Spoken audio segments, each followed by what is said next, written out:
Look, I need you watching our backs. You're a better shot than I am. Huh, really? No?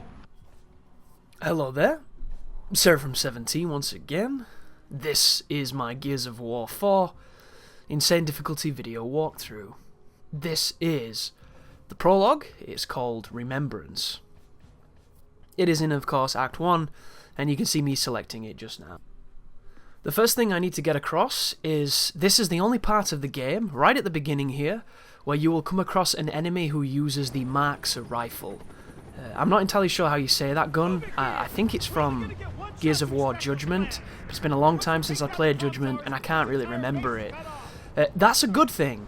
These enemies here in the Pendulum Wars can hit you in cover.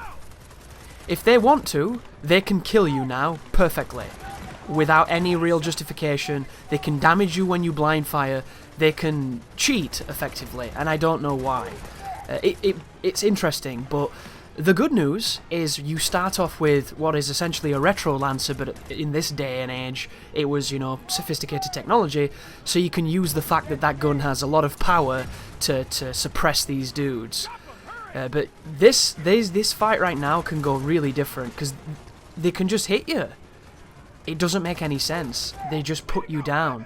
And I didn't realise it was so evident in this first area as it is in the next one. The next one's when I realised, because in my history with playing Gears, and I've played every Gears, I don't remember you being vulnerable when you were blind firing. I mean, don't get me wrong, there's circumstances where you could get hit, but not like this game, in this first encounter. If you come up here and you go up against cover on this, they can hit you in cover. If you blind fire, they hit you when you're in cover. Like, it's almost like the modifier on the enemy's accuracy is just too high for this particular part of the game. And you're not going to have this trouble, really, at any other section, but this very beginning part of the prologue is just weird. And I can't explain it. It's one of those really strange moments, and I'm super glad because I have footage, which I'm tempted to upload, of me being sat in cover perfectly, not moving, not doing anything, and the guy just goes bang, bang, bang, bang, and you see the cog symbol go from empty to dead. Like, he hits me 4 times and I'm dead. And he shouldn't have been able to hit me at all. It's strange. But we're now pushing forward, and there is a single turret up the hill here. It wants you to learn the roadie run mechanic, moving between cover, and the idea of suppression in Gears. I'm just going to shoot the guy's head off because I've fought turrets for a very long time. I've hit every kind of troika you can imagine, so I don't really fear them as much as you would if you've never played a Gears. So you'll hear Dom say nice headshot when you get this guy, and he'll stop firing and you'll have a free run all the way up to the top here. And there's actually an Easter egg, which I couldn't do. I saw a video of it the other day on YouTube, and the guy just went into this room and picked up a freeze gun. So I played my campaign, I got to the same area and the door kept closing, so after this sequence here there is a way that you can get a special weapon, which is a freeze gun. It's a novelty weapon. It looks like the repair tool from the Horde mode, but it freezes people in a massive radius. But I just couldn't get it to work. I was on Insane. I don't know if you have to be on a different difficulty, but I could not get the door to stay open. It was just through this next door. I'll point it out when we get there. But you hit this door, open it good, playing as a Carmine, which is a nice touch. And then this is the sequence where there's more of these guys, and like, see that? I think that one's a little bit more lenient because he hit me as I was sliding into cover, which is apparently a new feature if you work for GameSpot. Once again, GameSpot, if you're listening to this and you want some integrity and credibility, hit me up. I'm always free. Oh, another thing that's worth mentioning too at this early mark is we're just doing some standard Gears fare here and getting used to the grenade tosses and using your weapons and moving between items. And you'll notice I put the grenade on rather than it being a button like they changed in Judgment. You'll notice a lot of the things that Judgment did have essentially been ignored, and it's back to feeling a lot more like a traditional Gears. That right there is a new feature. Do you see the door that's closing to my right just there? In there is where that freeze gun is, just in that room. But running to that room on Insane when people are alive, which is what I tried to do after I couldn't get it to stay open, is very dangerous, because you die very quick in this game. Which is something that you're going to have to get used to. Because it is Insane, and you're probably wondering, Chris, is this the hardest Insane campaign? I've been reading some really terrifying things on forums and what have you. And I can't really answer that all that well. because I do think that this game does one thing differently to the other Gears of War that makes it incredibly difficult, and that is that the checkpoints aren't very good. Difficulty-wise, I don't think it has any moments that stand out to me as nightmarishly as things like the Queen did at the end of Gears 3, and a couple of circumsections which were very tough, but it does have a lot of frequently difficult moments that are punctuated by the fact that you have to do a lot when you reset. And it's one of those things where the game does this all the time, and if it's something that you don't like or that you find challenging, then I think you're going to have a really tough time with this. The game will put a fight like what you're watching now, where we're up against maybe 6 or 7 to 10 guys, in a standard fight where you can die at any moment if you get sloppy, because Insane is heavily punished. But it's not a difficult fight and it doesn't stand out. But then afterwards, they'll spawn in 2 sub-bosses who are difficult because they can instantly kill you with cheesy bullshit. And then you fight them and they've got a ton of life, they take a ton of damage and they kill you really quick, and if you die, you have to do that big fight against those 10 guys again. And that to me is just bad design, because those 10 guys aren't the thing you failed on. Those 10 guys are just 10 guys and they're quite fun in their own right, but when you have to fight them every single time to get to the 2 big dudes that actually kills you, then you start to resent that beginning period. And that's where I think that the checkpoints in the original Gears and the older Gears titles would have been better. And do not get me wrong here, folks, as we sit on this turret, and if you don't know, which is one of the things they didn't tell us in Gears 2 soon enough, which made one of the early sections on the turret very difficult against those Nemesis on Insane, you can hold the right bumper to cool the turret. And just a show of hands on anybody who started on Insane, on Gears 3, on launch night, where you got stuck on that Nemesis section. It wasn't Gears 3, it was Gears 2, wasn't it? You're on the back of the Razorback, or whatever they called it. The big tanky thing. I didn't know what the fuck I was supposed to do on that section. That was hard, because you just could not shoot them fast enough. But if anybody had that experience, it'd be awesome to see, because I know a lot of my friends did. It was a tough night indeed. And then you realise how to cool the turret, and it's still pretty tricky.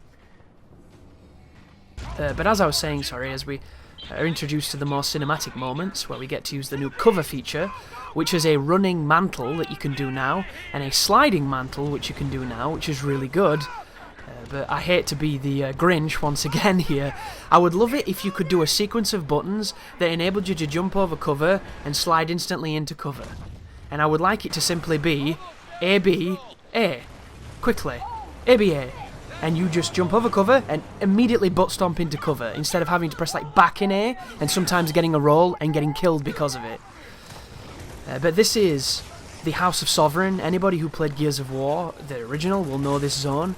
It is one of my favourite areas in that original game because it reminds me of what Gears is.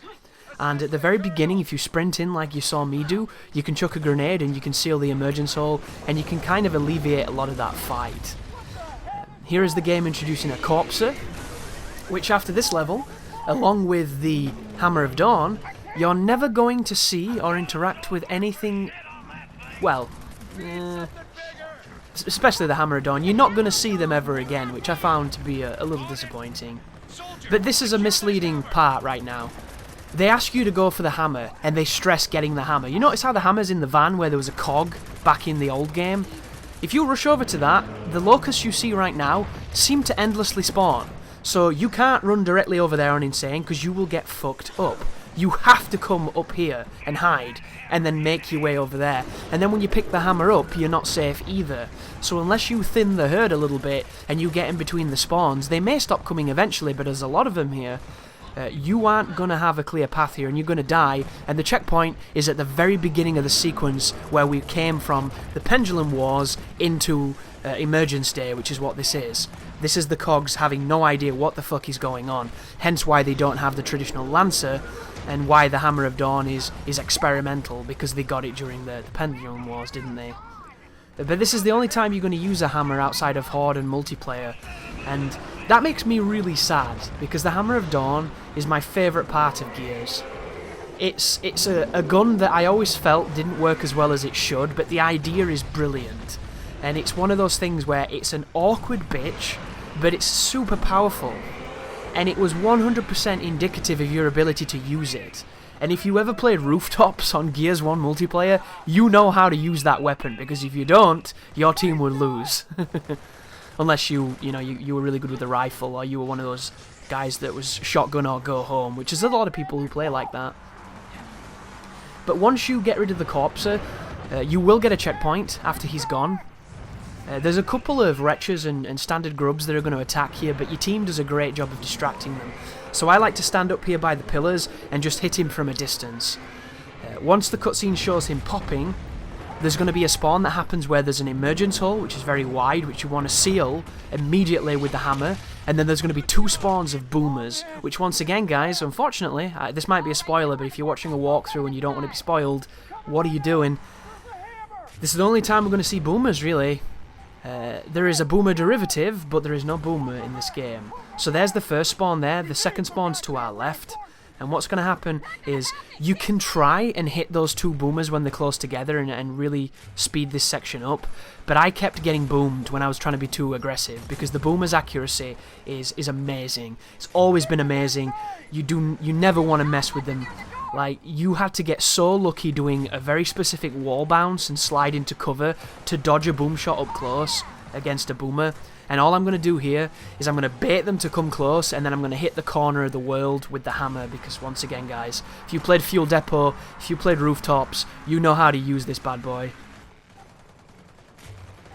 And then there's that one there, so we're trying to get the charge. The charge is denying me a little bit, but the radius on the hammer is ridiculous.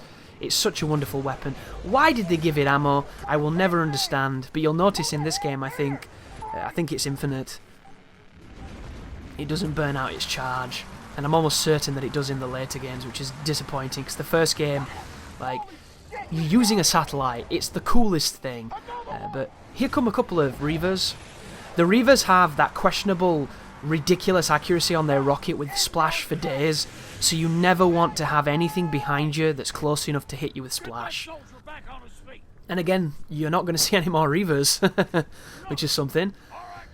And then we're put here into the battle at this place where I think this was the fort where we took on the Lambent Berserker. It was an interesting area of Gears of War 3, and I did like it a lot. We're playing as a medic right now, which I don't really understand. Everybody can revive in Gears. The medics, I suppose, are just the guys who are meant to do it, but everybody got that basic training, it seems. And this is the first section where I had trouble on my blind run. Go up to this. There's 2 enemies in this next zone. You want to chainsaw both of them. It's just the smartest idea. If you engage with your gun that isn't a shotgun, they will wake up and start fighting you, and because you're so close, they'll kill you really quick. You cannot fuck with Locust in this game up close. It just doesn't work. I would love to tell you that you can, and there are instances where it happens and it works, but it doesn't work. You can't delude yourself. Surviving Locust up close on Insane is luck, because of a few reasons that I'm going to get into. But at the first part here, all you have to do is survive. You do not have to engage here at all. I like to shoot the barrels and set them off, and then I'm going to wait for the next spawn. I recommend you save your grenades, because there's a very aggressive bunch of locusts that are about to turn up. And a couple of people have mentioned in my fail videos that they thought that the AI on the locust didn't look so great. Or on the people I was fighting, the swarm, because technically they're a little different in this game, which we will discuss later on. So there's one thing I noticed about the Locust in this game, which is not so different from the old games, but it's an inclination that I find to be rather scary in this one, and it is their rush mentality. Locusts have always rushed you. It's usually a specific moment, and occasionally just if you got too close, but you go back to Gears 1, and the Locusts did rush. They aggressively moved forwards, and they would try and jump over cover, but in Gears 1 you would back up and chainsaw them, because it worked every time. It was a great strategy. Or use the shotgun if you were ballsy, but the shotgun could be hit and miss. In Gears 2, I don't remember them being that rushy. Gears 3, they kind of moved forward, but it wasn't a rush thing. In this game, they will shout charge in their very, eponymously Locust charge kind of thing, and they're coming for you. And they're sprinting too. They're roadie running at you, and they will fuck you up. And because in this game, it uses things that has been previously learned, which is great for multiplayer, but not so great for single player. If they jump over cover, you're dead if you're on the other side of it. You're just dead. If they get close to you, you're dead, because they'll punch you, and they instantly kill you when they punch you. If they shoot you, you're dead, because their shotgun can one-hit kill you from about 5 to 10 yards, whereas if you shoot them with an active in a shotgun from 1 yard in the torso, like centre mass, you won't kill them. And it's just ridiculous. So you must be thinking, well, what do you do? Well, I run away a lot. I'm not going to even try and fly that I'm in any way macho when it comes to being rushed in this game. Running away is a good strategy because they will get distracted on your teammates. Right now, you don't have to do anything. It's actually really dangerous to do things here. The hardest part of this level for me is rushing that little balcony that we just did then, running from the opposite side of the wing to this one. Because those guys on the middle, if they rush you, it can be very difficult to kill them, as I'm discussing at the moment. Early on in the game, chainsawing is going to work. When the enemies get upgraded to elites and they wear different armor, they will beat you on the chainsaw unless you have Usain Bolt's fingers. Because if you put a gun against my head, I couldn't have tapped faster and I still lost. So chainsawing is not an option once you get about halfway through the game. Alas, I'll talk way more about mechanics, guys. A lot of interesting things in this game that need to be discussed. But that is the beginning of my walkthrough. Insane is very challenging, and I hope I can help you through it, because you're going to need it in some areas, and I hope I've got you covered, because I've got some really, really great strategies, if I do say so myself. And it's going to be fun, I think. I think you're going to enjoy this one, so thank you for watching, and you take care now.